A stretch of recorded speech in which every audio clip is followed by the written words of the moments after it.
Christiana here for Card Player TV for another edition of Strategy. I'm here with Jeff Madsen. Jeff, how's it going? Pretty good. How's it going with you? I'm doing well. We're going to talk about one of your full tilt tip from the pros about StackSize Limbo. So first of all, can we talk about exactly where that StackSize Limbo is in a tournament? Yeah, StackSize Limbo is just, referring to a situation where, it's not very clear what necessarily your play should be because you have a certain amount of big blinds, maybe, in the range of even like 10 to 25 big blinds.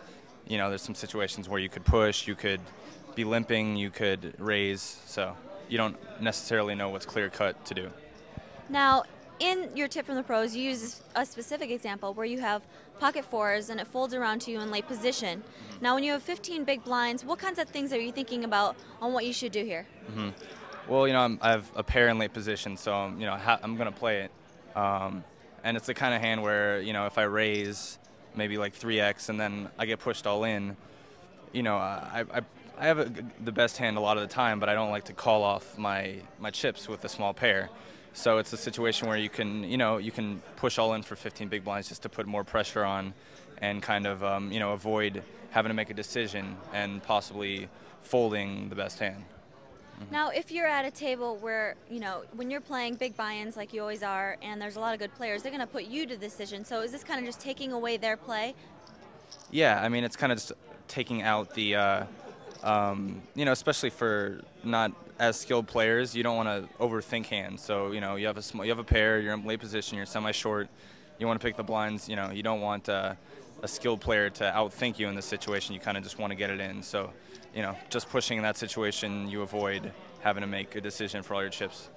When you have tighter players behind you, would it be better then to just raise 3x and get off your hand if they're only pushing with a good hand? Yeah, it definitely depends on the players. If they're tight, and you raise and they put you all in, you don't expect them to have a bluff here or, a weak hand very often, so you can probably get away. It just depends though, because they might have the ace-king, and, but it's just if you want to play a race or not, or if you have a read, so it all depends on the players behind you. One more question, how does that situation change when you're under the gun and you have those pocket fours and you've got 15, 20 big blinds? Yeah. What do you do there? Yeah, if you have around 15 in that situation, you can make an argument for doing all three of the things, but you might want to just limp and try and get to a flop cheaply, but then probably fold if you get raised because you're not getting the right price to really flop a set. So you could fold there because it's it's not a good position, and you could limp, you could raise, but that's kind of tougher too. So yeah,